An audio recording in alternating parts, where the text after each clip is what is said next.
buen día, buen viernes, bienvenido y bienvenida a Sin Plan B, este programa en el que queremos bendecirte a través de principios, de valores fundamentados en la palabra de Dios para que los lleves a tu día a día y lo puedas practicar y que te vaya bien.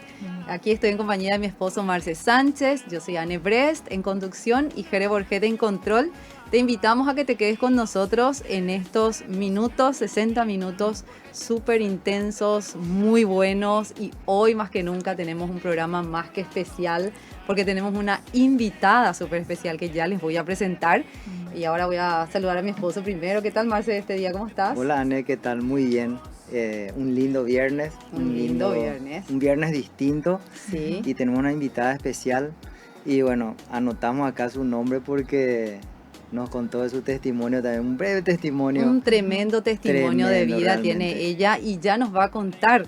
Justamente vamos a empezar compartiendo eso, Marce, porque sé que va a ser de muchísima bendición para todas las personas que van a escuchar y ver también, ya sea que te estés conectando a través de Facebook, de YouTube. Te pedimos que compartas, por favor, este programa con las personas con quienes vos creas que le pueda servir. Así que, bueno, ya nomás quiero presentarles. Y ¿sí? antes, el número de repente que pueden escribirnos al 0987 15 14 14.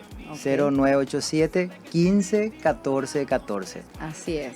Bueno, ya le vamos a dar la bienvenida. Ella es Sarab Rey y quiero leerte porque tiene un súper currículum, pero vamos a empezar con lo más importante. Ella es una hija de Dios, ¿sí? Por eso está aquí. Ella tiene un esposo, es esposa, es madre, además es antropóloga, ¿sí? Yo quiero comentar un poco para la gente que sepa, es la ciencia que estudia el ser de forma integral. Eso es lo que hace la antropología. Es experta en neurociencia y comportamiento humano, fundadora de Soulgate, que es un centro en el que se dedican a descubrir el potencial humano. Y lleva ya 10 años lanzando proyectos digitales que la llevaron a presidir inclusive la Asociación Española de Startups. Más de 1.500.000 personas han accedido a sus formaciones y bueno, han sido inspiradas para detonar ese potencial que tiene cada una de estas personas. Ella ha trabajado también con organizaciones en proyectos que generan alto impacto y esto lo hace a nivel internacional. Bueno, su compromiso mayor es aportar valor diferencial. Así es, así que bienvenida Isana, perdón. Y ahí le vamos a contar también a la audiencia, ¿verdad? Porque sí, ahora nos enteramos. Sí, ahora nos enteramos. Bienvenida Sarab. Bienvenida Sarab. Muchas gracias, estoy feliz de estar de vuelta en Paraguay. Mi primera visita fue express, creo que fueron menos de 48 horas, pero Dios las usó tanto que estaba deseando volver. Qué bueno, porque sí, les contamos a las personas que ella está por segunda vez en Paraguay. Ya nos visitó hace unos meses atrás y de verdad que todos nos quedamos encantados, enamorados con ella. Bueno, a ella también le gustó Paraguay, gracias a eso el Señor te pudo traer también, ¿verdad? Gracias por volver.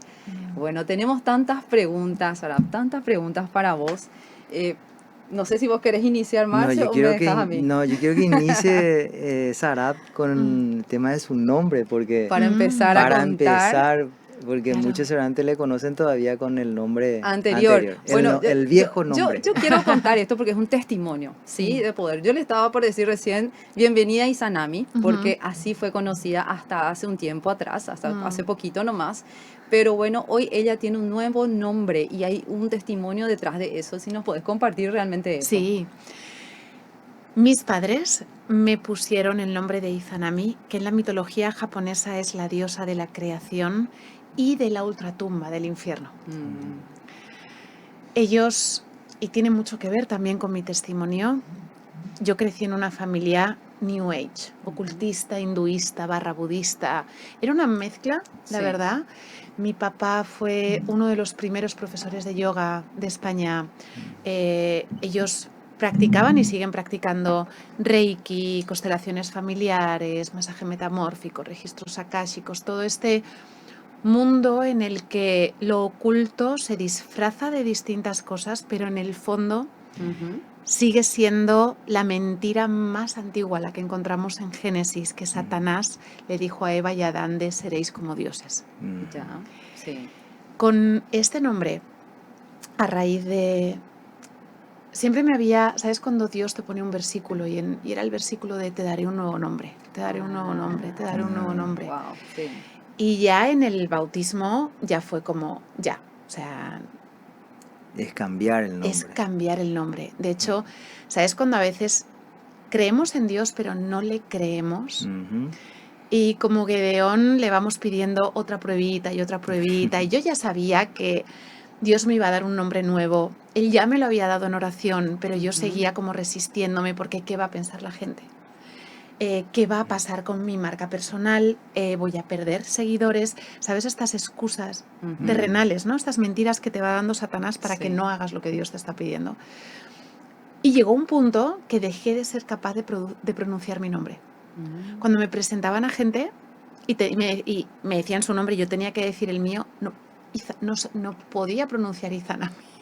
Qué tremendo, sí. Y yo en oración le había pedido que me diera un nombre que hablara de su gloria.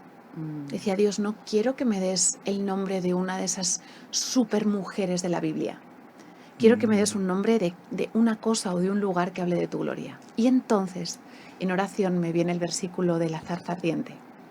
De esa zarza que es frágil, que tiene pinchos, que está seca, pero que cuando arde el fuego de Dios en ella, por su gloria, por su gracia, es indestructible. Wow. Y me viene ese versículo, voy a Google, busco cómo se dice zarza en hebreo y se dice Sarap. Qué lindo nombre. Sí. Sarap. Sí. ¿Y crees que el nombre marca la identidad de la persona entonces? Sí, muchísimo. Muchísimo, sobre todo hay otro versículo en la palabra que dice que no adorarás a dioses ajenos, pero tampoco los nombrarás. Y el nombre te marca, y en esta ocasión, este nuevo nombre que Dios me ha dado, porque luego, bueno, lo fue confirmando de maneras loquísimas, ¿sabes cómo es Dios de creativo y de personal y de atento? Pero no habla de mí. Habla de lo que soy por su gracia y para su gloria, y además es una ocasión extraordinaria para evangelizar a cualquier persona que me presente y me pregunte qué significa mi nombre. Claro, También, genial. Sí. Y me encanta esto que decís, porque esto ocurrió hace poquito, ¿Sí? este cambio de nombre, pero tiene que ver también con una nueva historia en tu vida, que empieza hace poco también, o sea, hace 3 años atrás. Nada. ¿Verdad? Donde vos ya venís del mundo de la neurociencia, sos experta en esto, de la mentalidad, pero ¿qué es lo que hace que, siendo una experta en eso, busque de la palabra de Dios y esto transforme tu vida? El desierto. Yo crecí sin Dios, crecí en una familia que de hecho la imagen con la que crecí de Yahweh, del Dios de la Biblia, el Dios de Abraham, del Dios de Isaac, es que era un señor que estaba en el cielo enfadado y era vengativo y castigaba, y esa visión que a veces nos da el mundo sobre quién es Dios. Sí. Y creyendo que yo era mi propia diosa, que yo formaba parte de una consciencia universal en la que a través de un ciclo de reencarnaciones yo iba decidiendo qué iba a vivir en mi vida, cómo iba a ir creciendo para alcanzar al final el nirvana. Esa era mi cosmovisión. Sí. Claro, cuando vives ahí, vives en un mundo cuyo príncipe es el rey de la mentira, un mundo que está diseñado para destruirnos, para darnos una identidad que no solo nos aleja de Dios, sino que nos lleva a destruir a los demás y autodestruirnos a nosotros mismos. Ese mundo que duele tanto, que nos duele tanto a todos, yo lo intentaba sobrevivir con esas herramientas que me daba el ocultismo de, no, es que igual es que no es el Reiki, es que necesito una nueva terapia, no, igual es que tengo que hacer más yoga, o igual es que tengo que. Y ahí arrancas un proceso iniciático cuyo fin es que alcances, ¿sabes que Dios nos escribe a todos su ley en nuestro corazón? Que Dios nos hizo a su imagen y semejanza, y mientras que tenemos el cerebro intacto, de una manera o de otra amamos lo que Él ama y aborrece lo que Él aborrece. En este camino iniciático, a mí lo que me dijeron en la última sesión a la que fui, gracias a Dios, literal, fue que lo único que me faltaba para ser mi propia diosa y trascender era renunciar a la dualidad entre el bien y el mal. Abrazar mi sombra. Y ahí escuché una voz, que luego supe que era la voz de Dios, que me decía, no, el mal es malo, el bien es bueno. De ahí fue la última vez que pisé una consulta ocultista.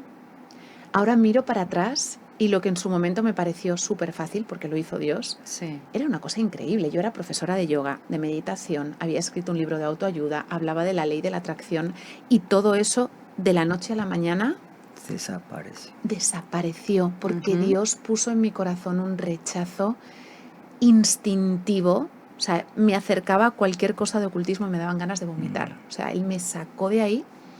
Y lo siguiente que hizo fue poner en mí el deseo casi obsesivo de leer su palabra, de leer la Biblia. Me tengo que comprar una Biblia y la tengo que leer. Me tengo que comprar una Biblia y la tengo que leer. Y cuando me empiezo a leer la Biblia, primero me encuentro con un Dios que es justo. En la cosmovisión de la que venía, tú eliges las cosas malas que te van a pasar para pagar cosas malas que hiciste o para crecer. Por tanto, yo, por ejemplo, que sufrí abusos sexuales en la infancia,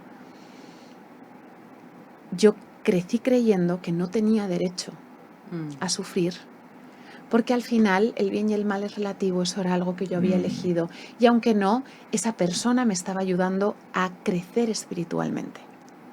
Cuando yo me encuentro en la palabra con un Dios que a los padres de los niños que habían sufrido lo que yo había sufrido los fulminaba en el sitio, un Dios que era justo y que además era misericordioso, me enamoré por completo. Sara, ¿qué parte de vos tuvo que morir para que Jesús nazca en tu interior o Todo. crezca? Todo. Y de hecho, me acuerdo una de mis primeras oraciones. ¿Sabes cuando dice en el Nuevo Testamento Juan el Bautista de yo os bautizo con agua, pero detrás de mí vendrá uno que os bautizará con fuego y con espíritu? Para mí eso del fuego fue como una cosa muy visual, entonces mis primeras oraciones eran, Señor, saca el lanzallamas.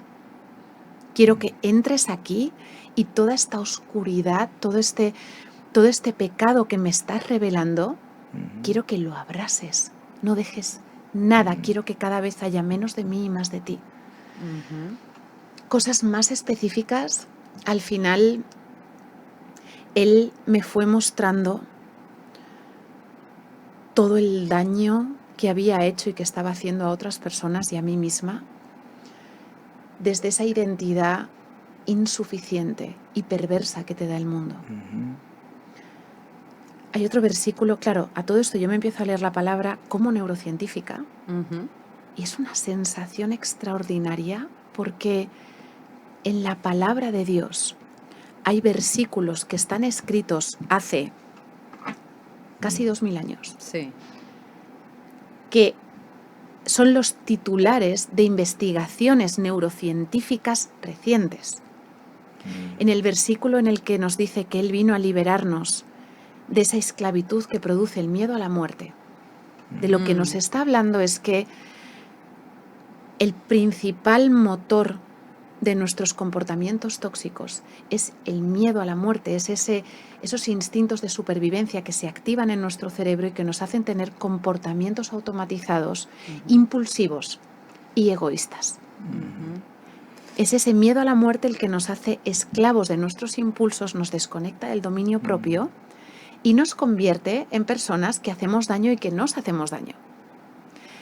Cuando Él te da esa revelación y te muestra quién eres y te dice, aún y como eres, yo te amo, y te da esa identidad como hija de Dios, todo lo demás muere a los pies de la cruz. Qué interesante. Sí. Yo no sé, vos tenés otra pregunta. Pregunta. Hay en el Antiguo Testamento habla la palabra que Él cambia nuestro corazón por un nuevo corazón. Así ¿Eso cómo se puede entender llevando a la ciencia? Porque es algo, sé que es algo espiritual. Sí. Y después dice, una vez que hace ese cambio, que solamente él puede hacer el cambio de corazón, habla de la renovación de la mente. Justo. Y esa renovación de la mente ya es con la palabra de Dios. ¿Y cómo uno hace, teniendo tantos conocimientos de la ciencia, de cosas que no es de Dios? ¿Cómo ocurre ese cambio realmente? Yo, llevando así a lo científico, a lo tangible, a lo que uno puede explicar con el conocimiento, vamos a decir, humano. ¿Cómo se entiende eso? Hay otro versículo que es biológicamente súper exacto, y claro, tiene todo el sentido. El Dios que diseñó la biología nos la explica en la Biblia, ¿no?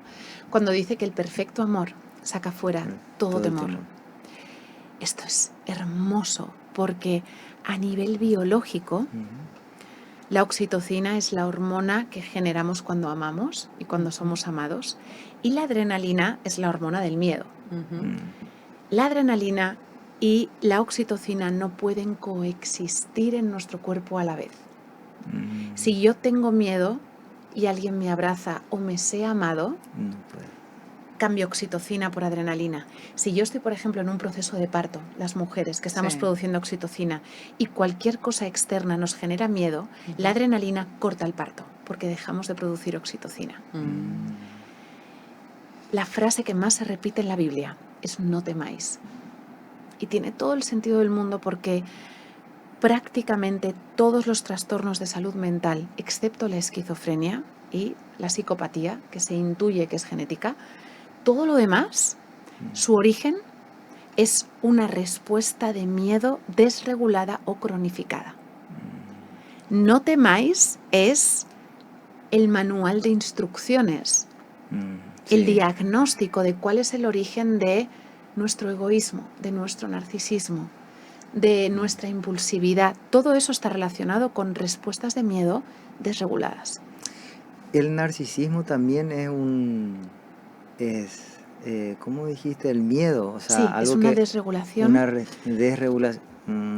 Es la consecuencia de una infancia a lo largo de la cual el cerebro fue bombardeado con mucho miedo. El cerebro humano se termina de formar en las mujeres con 21 años, en los hombres con 25. En ese proceso, una de las cosas que pasan es que se termina de formar a nivel morfológico todo lo que está relacionado con la capacidad de generar empatía, las neuronas espejo, la corteza prefrontal cingulada, sistema límbico, todo esto se va formando. Ahora, si tú a un cerebro de un niño que está creciendo, está en un entorno en el que está recibiendo agresividad, violencia, abusos, o simplemente siente una inseguridad muy grande, tiene un miedo constante, el cerebro tiene dos decisiones para tomar. O desarrolla una hiperempatía que le ayude a detectar si papá o mamá cuando entren por la puerta están enfadados y a tomar las decisiones que tenga que tomar para evitar que le pasen cosas malas. O tira la toalla y dice: no vamos a invertir en construir un sistema empático porque lo único que nos va a generar es sufrimiento. El cerebro de una persona narcisista es incapaz de sentir empatía porque durante la infancia el cerebro determinó no desarrollar morfológicamente esas áreas del cerebro, entonces de adulto no tiene la capacidad. No tiene la capacidad de sentir empatía. La única manera que hay de que una persona narcisista empiece a sentir empatía, y hay casos, es que Dios mismo renueve su mente, restaure y haga un milagro de sanidad y devuelva su cerebro al diseño original. Pre-trauma.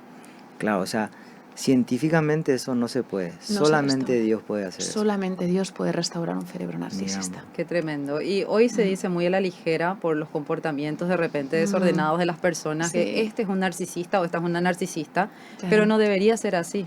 Ahora, porque son personas que de verdad pasaron por una transformación en su cerebro a causa de traumas importantes. ¿Verdad?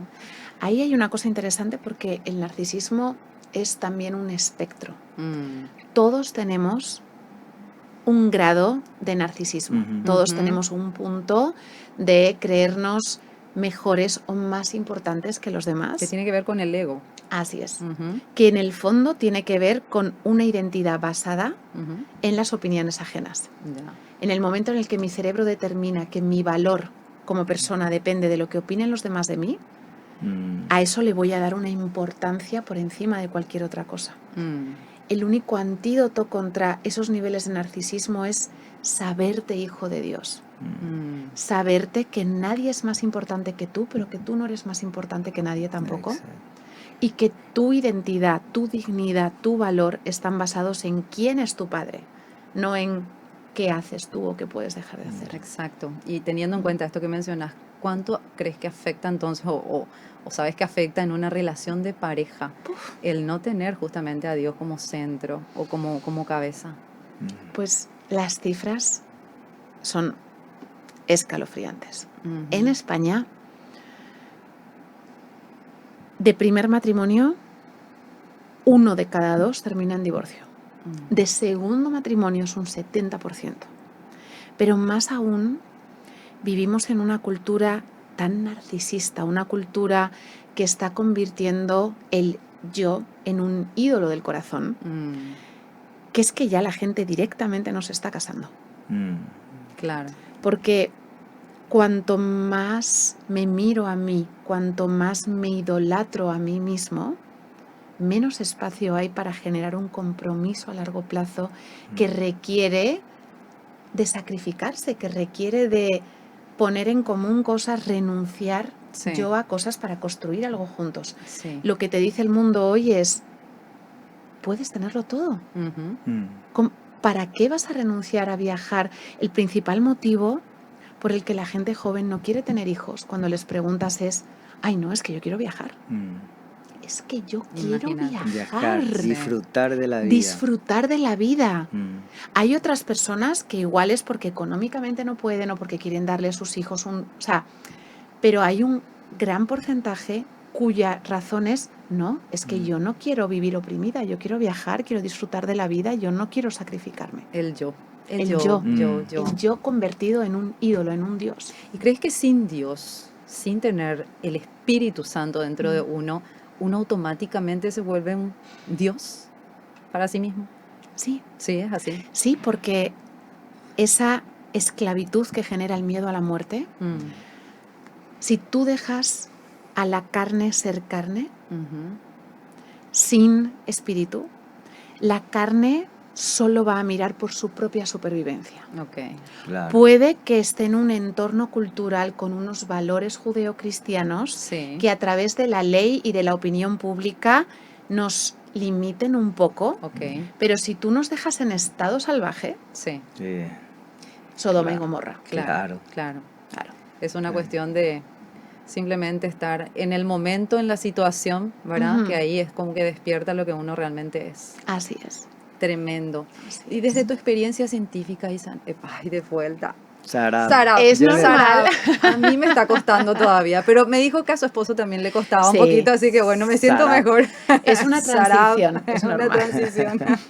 Desde tu experiencia científica, Sarab, decime, ¿cómo vos le manejabas antes el tema? O sea, ¿qué opinión tenías respecto a cuando te sentías vacía? ¿Cómo le dabas una explicación al vacío interior desde el área de solamente, puramente la mentalidad? El vacío, lo que te dice el mundo cuando te sientes vacío, es que necesitas sentir más placer. Si me siento vacía es porque necesito unas vacaciones, o necesito darme un masaje, o necesito comprarme un bolso, o necesito más dinero, o que la gente, no, igual es que no siento el suficiente reconocimiento y necesito que me aplaudan más. La solución que te da el mundo al vacío es placer. Que además nos venden como felicidad. Claro. Serás feliz cuando. No es verdad. Sentirás placer.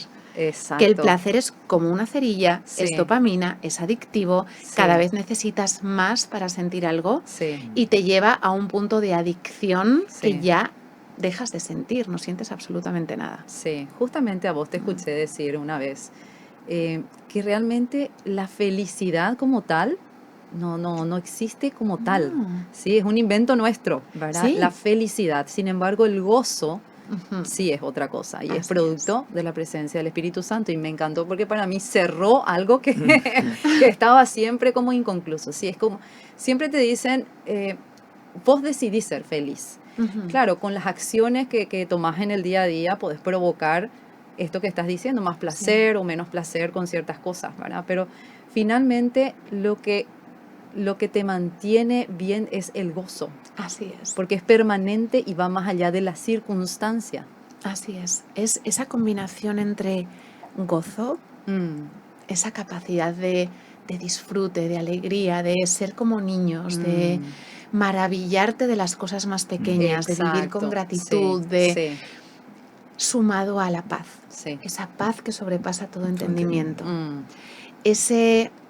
La paz al final es el fruto de ponerlo todo en manos de Dios. sí. Saber de que en tus fuerzas tú puedes aquí y ahora hacer las cosas con excelencia, Ujú, con transparencia, con honestidad, con trabajo, con esfuerzo. Dios no nos llama a tirarnos en el sofá y esperar a que Dios provea y nos traiga las cosas a la puerta. sí. Hay un llamado a la responsabilidad, al dominio propio, a la administración, pero en el momento que tú pones el foco aquí y ahora y lo dejas todo en manos de Dios, Ujú, viene esa paz que sobrepasa todo entendimiento, que permite que tu mente deje de obsesionarse con el futuro, ok. de preocuparse.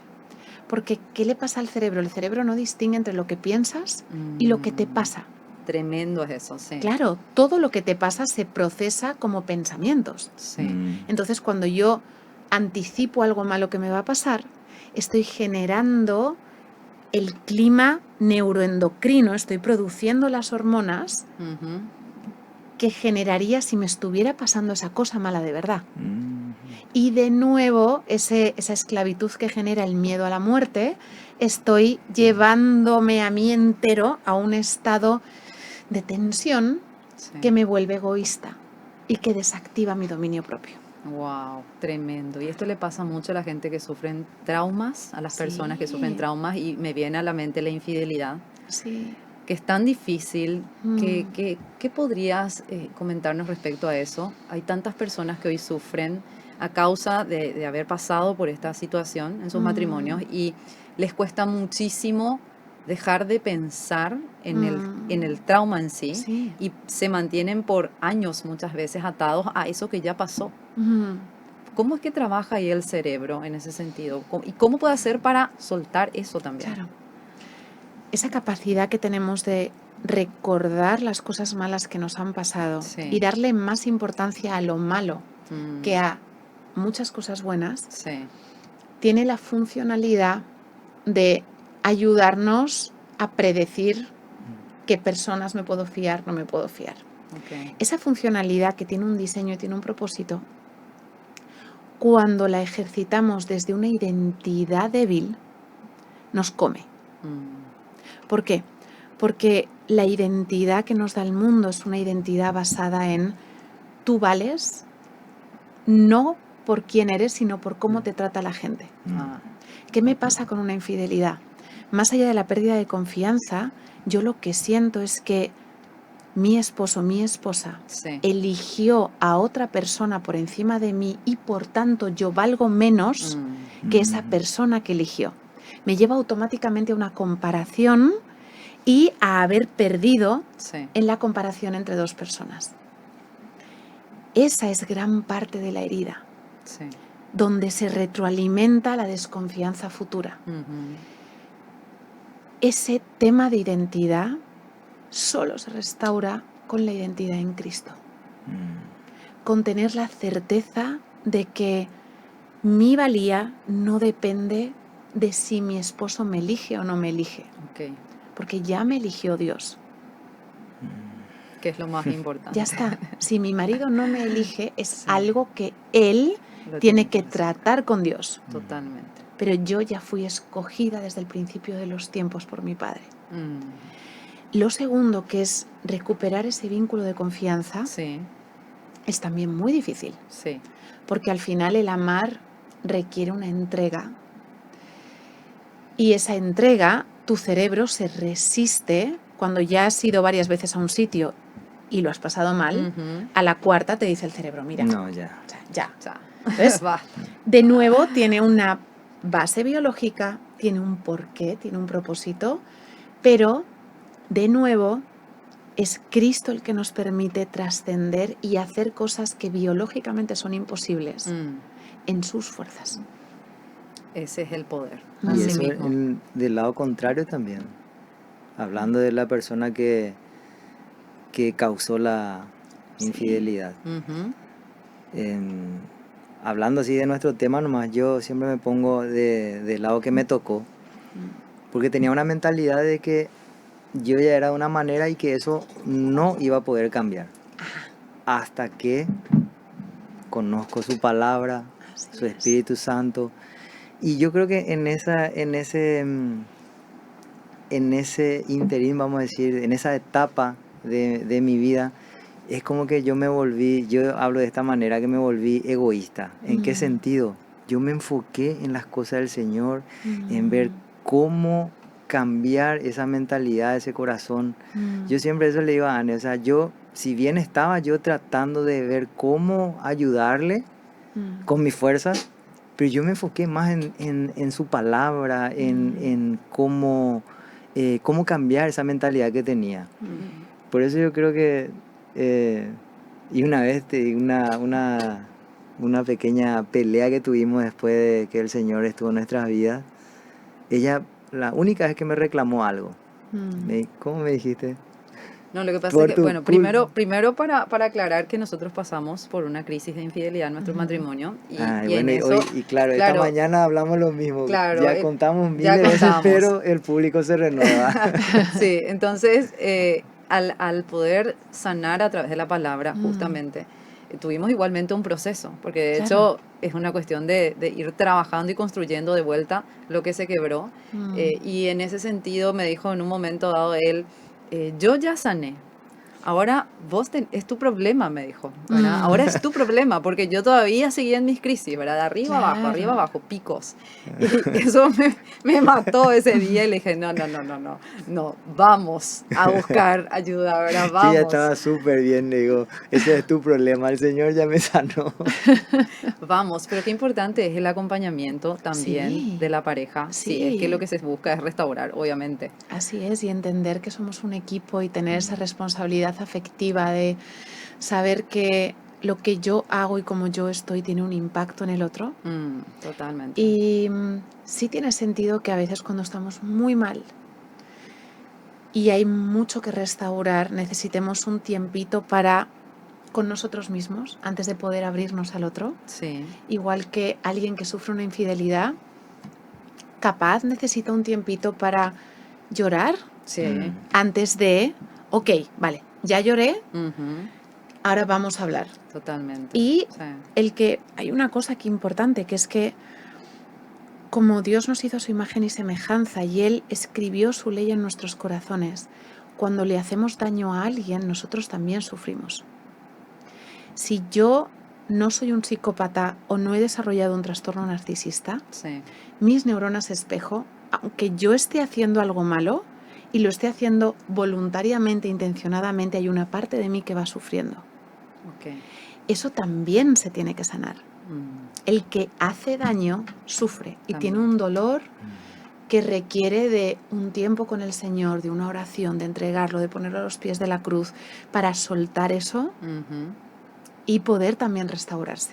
Okay. Entonces hay dolor mutuo en los dos lados y es hermoso eso, tener también un tiempito de respeto de este es mi tiempo y cuando estemos listos, ahí sí, o se va juntos o no se llega a ninguna parte. Claro, totalmente. Claro. ¿Cambió tu concepto sobre el amor desde que conociste la palabra de Dios? Sí. ¿En qué sentido? Sí. Fíjate, me di cuenta de que ese amor que yo estaba sintiendo por mis hijos, que era un amor que nunca había conocido y que no creía posible.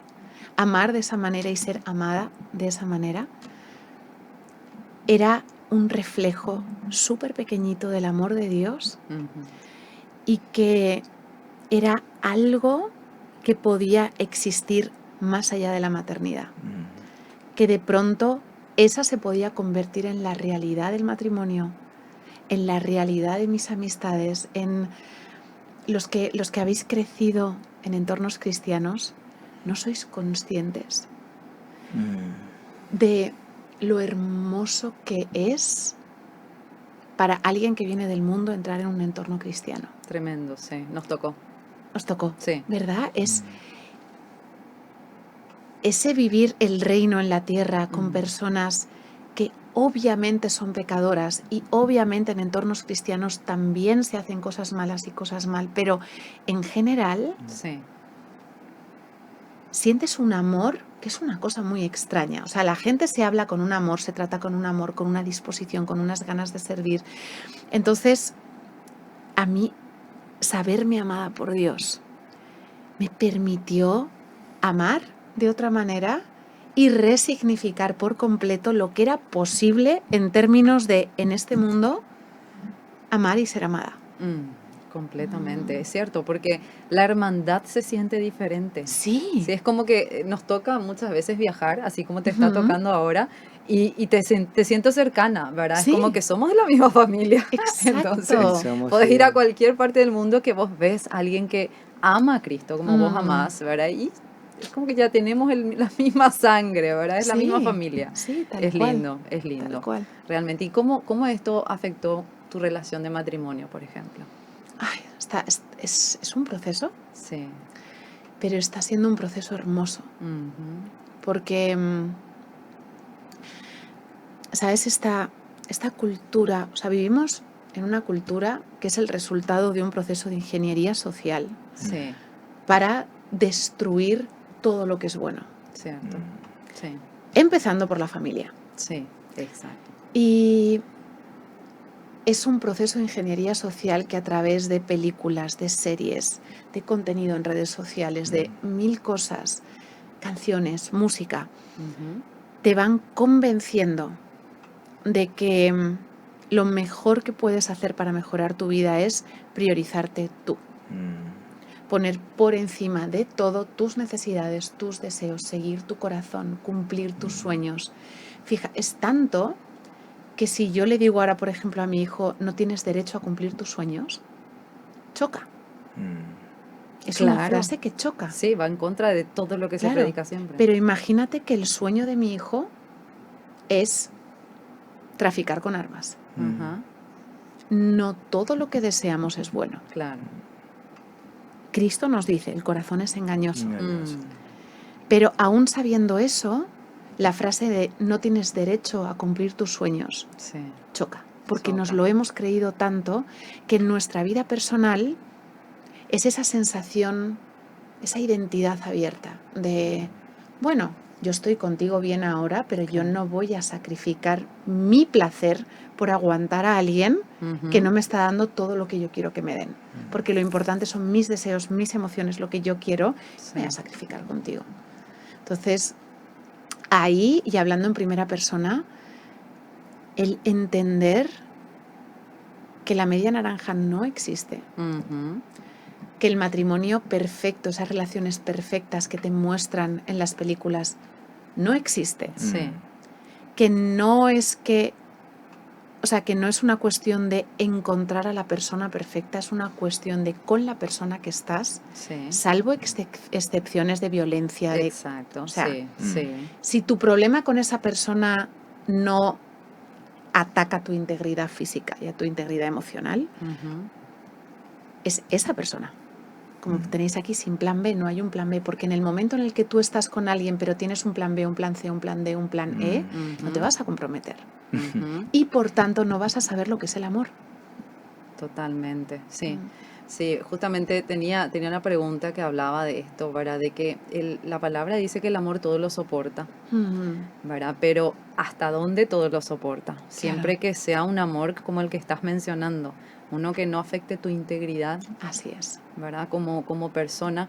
¿Y cómo conocemos esos patrones mentales, digamos, comunes que hacen que una relación se vuelva tóxica, ¿sí? Hasta, o sea, ¿cómo reconocer? Porque las personas dicen, yo estoy aguantando y yo soporto, pero ¿cómo reconocer aquello que verdaderamente daña dentro de una relación de matrimonio? ¿Cuáles son esos patrones mentales?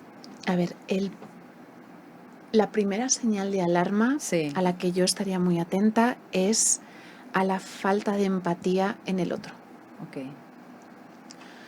¿Por qué? Porque yo puedo traer muchos patrones tóxicos aprendidos desde la infancia. Sí. A mí, por ejemplo, yo sentía terror a decirle a alguien algo que creía que no quería escuchar. Por ejemplo, ejemplo tonto. Mi pareja me dice, ¿te apetece ir al cine? Y no me apetece ir al cine. Pero me da miedo decirle que no por si me deja de querer o por si se inicia una discusión. Entonces le digo, sí, ok, vamos al cine. Wow, sí. Y estoy todo el cine. No quería haber venido, y me voy toxificando. Y esto en primera persona me iba y de pronto 3 días después mi esposo se dejaba el rollo del papel del váter en el sitio que no era y yo le gritaba. Entonces, ¿qué pasa? Que eso, si yo tengo intacta la capacidad de empatizar y tengo la capacidad de ver qué impacto negativo tiene mi comportamiento en mi pareja, eso va a detonar la motivación para cambiar. El principal problema con la falta de empatía es que esa persona no tiene motivación de cambio. La compasión, que es la empatía en acción, era lo que movía, por ejemplo, hay muchos versículos cuando pone que Jesús se conmovió. Jesús, cuando veía el dolor o el sufrimiento en una persona, eso reaccionaba en su cerebro y hacía que él se moviera a la acción e hiciera el milagro. Si yo no empatizo con la persona que tengo delante y no soy consciente del sufrimiento que le estoy causando con mis actos, no voy a tener ninguna motivación para cambiar nada.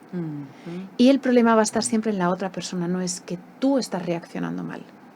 Es que tú eres muy sensible, es que tú. Claro, entonces el requisito básico imprescindible es que la otra persona pueda sentir tu dolor y ahí hay una responsabilidad individual también de comunicar. Esto me está haciendo daño, esto me está haciendo sentir mal, porque a veces el otro no sabe, no te puede leer la mente. Y que haya una empatía para que los dos digamos, ok, somos conscientes, a mí me duele tu dolor, a ti te duele mi dolor, estoy muy enfadada contigo, te quiero matar, pero vamos a intentarlo. Claro, solucionemos esto. Claro. Y ese es el día a día de las parejas. Sí. Dios mío, Sarab, ese es el quick del problema de un matrimonio diariamente. Así es. Esa falta de empatía. Y el no hablar también. Claro, como dijo recién, él no puede adivinar el otro. Claro, y que tiene que ver de vuelta con la identidad. ¿Sí? Con esa identidad afectada por problemas no resueltos. Claro. Anteriormente. Claro. Híjole, qué complicada la mente. Ay, qué complicada. Sí, estoy atendiendo y me viene consejería que escuchamos y qué complicado. Pero puede una persona, por ejemplo, decir, yo estoy firme en mi fe, yo creo en Dios, yo tengo fortaleza espiritual, sin embargo tengo una traba mental, o sea, tengo una capacidad de limitarme mentalmente todo el tiempo y no puedo avanzar. Es posible eso, de estar fuerte en la fe, pero la mente, por otro lado, le limita. ¿Avanzar en qué, por ejemplo? Avanzar, no sé, en proyectos profesionales o esto que estás diciendo de simplemente decir no cuando no quiero hacer algo. Claro. El no tener miedo al cómo pueda reaccionar la otra persona por ser uno quien es, ¿verdad? Y ser genuino. Puede ser que esté fuerte espiritualmente, pero al mismo tiempo en la mente limitada. Sí, porque ese versículo que mencionabas, Marcelo, de la renovación. Cuando leemos el Nuevo Testamento, vemos que la salvación es instantánea, pero la santificación es un proceso. Y a veces tendemos a creer ya, soy salvo, creo, me bauticé, voy los domingos, leo, escucho alabanzas, ya estoy. Pero es el libre albedrío por el cual Dios necesita que tú te arrepientas para poder entrar. Es como si fuera una casa y quizá tú has dejado entrar a Dios hasta el recibidor. Ok. Y Dios está en el recibidor. Ujú. Tú lees la palabra, eres cristiano, todo esto. Sí. Pero en el cuarto de baño lo tienes lleno de bolsas de basura hasta el techo. Y ahí no le dejas entrar. Porque además Satanás no quiere que le dejes entrar, Ujú. porque sabe que cuantas más habitaciones de tu casa le abras la puerta a Dios y le pidas a Dios que haga nuevas, Sí. más potente va a ser tu llamado. Mayor impacto vas a tener en el reino. Entonces Satanás te está diciendo, no, si Hasta Dios ve lo que hay en el baño no te va a querer más. O la otra mentira es, no, Dios sabe lo que hay en el baño, pero no puede hacer nada contra eso. Mientras que tú tengas un cuarto de baño en tu casa lleno de basura hasta arriba y no le abras la puerta a Dios, Dios no va a entrar y no lo va a restaurar. Ujú. Entonces igual yo estoy fuerte en la fe, firme en la fe, tengo una vida espiritual, pero mi vida profesional es ese cuarto de baño que de eso me ocupo yo. Dios, ocúpate de mis hijos, ocúpate de la música que escucho, tal, pero de mi trabajo me ocupo yo.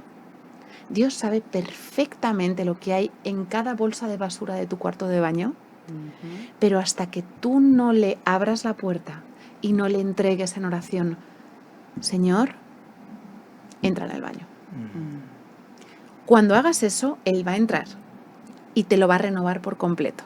Ujú. A veces nos da miedo porque igual Dios decide que en vez de azulejos le queda mejor la madera. Sí. Y a ti te gustan mucho los azulejos porque eran los azulejos que heredaste de tu abuela y te crees que tus azulejos... ¿Sí? Color fucsia y él no quiere. Claro, y Él tiene preparado un verde hermoso, pero nos da miedo abrirle la puerta a distintas habitaciones de nuestra casa porque nos agarramos a lo que conocemos aunque sea basura. Totalmente. Por eso ese proceso de renovación de nuestra mente Sí. es algo que nosotros tenemos que irle abriendo puertas a Dios. Ujú. Y ahí entramos otra vez al miedo, a lo nuevo. Así es. Sí, sí. Preferimos lo viejo pero conocido Mm, a lo nuevo, es más, lo nuevo que Dios nos puede Y ofrecer. de ¿verdad? manera es. práctica, ¿cómo se hace eso?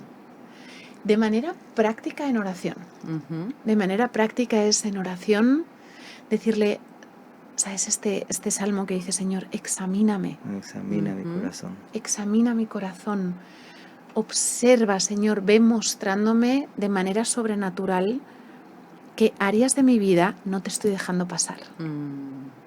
O muéstrame qué me está alejando de ti. O muéstrame qué me está haciendo caminar por un camino que no es el que tú tenías pensado para mí. Ok. Señor, en tu palabra me dices que tienes obras buenas preparadas de antemano para mí.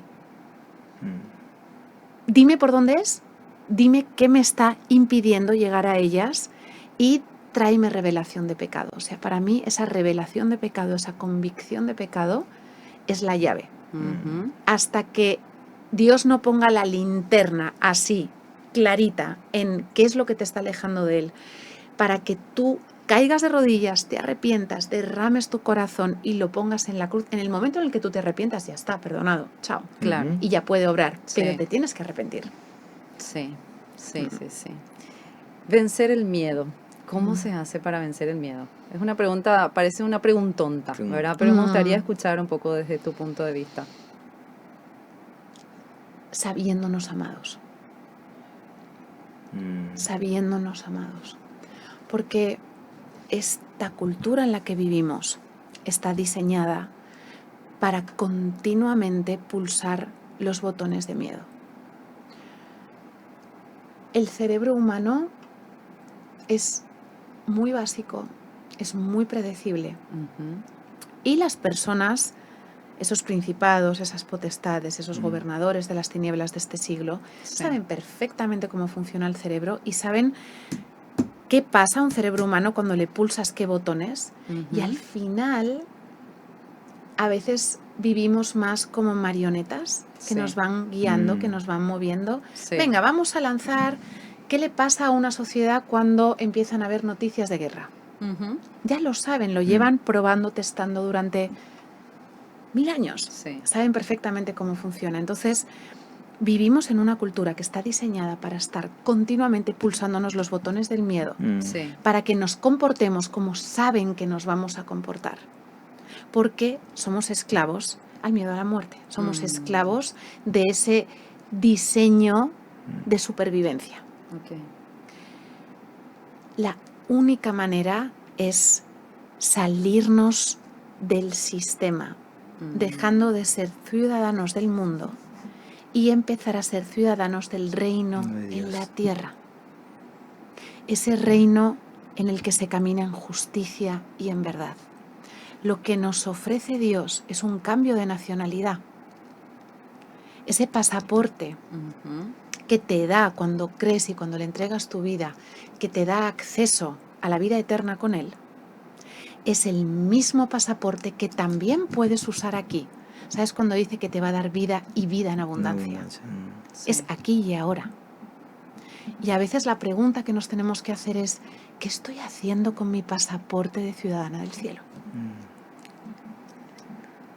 Sí, lo tengo ahí, cuando me muera Está ahí. está ahí, pero Satanás no ataca tu salvación, porque no hay nada que pueda hacer, pero sí ataca tu llamado. Ya no puede impedir que tú pases la eternidad con Dios, pero sí puede impedir que Dios te use a ti para traer a más gente al cielo. Satanás sí puede impedir que tú, en vez de perpetuar el sufrimiento y hacer daño a otras personas, deshagas sus obras en la tierra. Dios, Satanás, puede impedir que vivas aquí como una ciudadana del reino. Entonces, hay que ser radicales. Hay que ser radicales, hay que abandonar la comodidad y hay que leer la palabra viendo, ok, ¿cómo aplica esto a mi vida? No solo como una cuestión literaria, sino creyéndole a Dios. Señor, ¿qué me estás pidiendo que haga hoy, aquí, en mi trabajo, en mi casa, en mi familia? Y así, creyéndole al Dios que te ama y amando al prójimo como a ti mismo, es como desactivas la esclavitud del miedo en la que vivimos por diseño del enemigo. Tremendo, me encantó. Me encantó. Una de las cosas, ya estamos terminando, pero antes, una de las cosas que siempre decimos con Marce es ¿hasta dónde es Satanás y hasta dónde es solamente tu mente? Muchas Claro, veces somos ¿hasta dónde? nosotros, madre. Claro. ¿Verdad? ¿Cómo podemos? Bueno, a veces está complicado eso, ¿verdad? Pero muchas veces las cosas dejan de pasar o metemos la pata, ¿verdad? Claro. Como se dice, por el simple hecho de tomar una mala decisión. Así es. Sí, donde Así es. Satanás no tuvo nada que ver. Él tiene que esforzarse mucho menos de lo que pensamos. Mm. Mucho menos. Él a veces solo tiene que girarte un poquito para que mires en otra dirección y ya tú solito vas. Ah, Sí. Tú solito vas. Sí. Él tiene todo diseñado para tener que esforzarse lo menos posible. Ujú. Porque de nuevo cuenta con esos instintos innatos, con la carne. Él conoce la carne, sabe Claro. cuáles son los botones de la carne. Sí. Y muchas, ay, es que Satanás me hizo... No. Mm. sí. Igual que Dios respeta tu libre albedrío, Ujú. Satanás también respeta tu libre albedrío. Mm. Igual que Dios no te puede obligar a amarlo, Sí. Satanás no te puede obligar a pecar. Te presenta Claro. el escenario. Él te presenta el escenario, te tienta, hasta cierto punto te puede empujar, Sí. pero la decisión la tomaste tú. Ujú. Clarísimo. Y las consecuencias son las consecuencias de tu decisión. Ujú. El otro puso el escenario, Sí. pero siempre tenemos la opción de decir, apártate de mí, Satanás, resistir en el día malo, esperar a que deje de apretar y Sí. confiar en Dios. Es una cuestión del corazón, finalmente. Así es. Sí. Así es. ¿Mente y corazón es lo mismo? No, No. no. De hecho, Dios lo distingue cuando dice amarás al Señor tu Dios con toda tu mente, con todo tu corazón, con toda tu alma y con todas tus fuerzas. O sea, Él Ujú. distingue Ok. mucho de esas cuatro cosas, porque igual yo puedo entender, mira, a mí me pasó, yo entro en la fe en una iglesia hermosa, bautista, en la que se le daba mucha importancia a la palabra. Ujú. Nuestro pastor decía que no puedes amar a quien no conoces. Mm. Y había mucho peso ahí. Entonces, en esa temporada yo comprendía cognitivamente muy bien a Dios, muy, muy bien a Dios, Ujú. pero por ahí mi corazón no estaba tan conectado todavía. Ok. Y a veces podemos amar a Dios con todo nuestro corazón, porque por ahí nuestra vida espiritual está más basada en la emoción, en la adoración, en la alabanza, en el mover del espíritu, es una cosa como más de emoción, de Ujú. se me ponen los pelos de punta, he orado, derramamiento del espíritu, tal, pero mi mente capaz que no conozca tanto a Dios. Ujú. Entonces es encontrar ese equilibrio entre conocer quién es Dios, Sí. contrastarlo todo, escudriñar la palabra y a la Ujú. vez entregarle nuestro corazón. Ujú. Completamente. Excelente. Genial. Quedamos Y Sanami, cortísimos. perdón. No, Sarap Rey. Sarap. Sarap Ay, Rey. bueno, Sarap Rey. perdón. Sara, prometo que la próxima vez no va a pasar. Bueno, pero acá también Sarap. hace una horita no enteramos. Por eso, que es normal, es normal. Te agradecemos muchísimo, Ay, gracias a muchísimo vosotros. por visitarnos, por darnos este tiempo, Mm. por dejarnos tanto valor con esto que nos hablaste, y estoy segura que así como nosotros estamos aprendiendo, mucha gente también al escucharte. Gracias. Y Gracias. bueno, queremos cerrar con esto, así como Sarap encontró a Dios. En Dios encontró la pieza fundamental, porque ella lo tenía todo en la Sí. mente, ¿verdad? Una experta en neurociencias, dominaba la mentalidad, pero había una pieza clave que lo cambió todo, que era Así es. la presencia de Dios en su vida. Así es. Todas las personas necesitamos lo mismo para de verdad encontrar ese gozo, esa plenitud, Sí, ¿verdad? Que solamente Él puede dar. así es. Nos quedamos con eso. Muchísimas gracias. Muchas gracias Gracias, por compartir Sara. con nosotros. A Y bueno, vosotros. les esperamos, si Dios permite, también el próximo viernes de vuelta aquí, 10 a.m. en Sin Plan B por MQB Radio. Nos vemos. Chao, chao. The gold pen.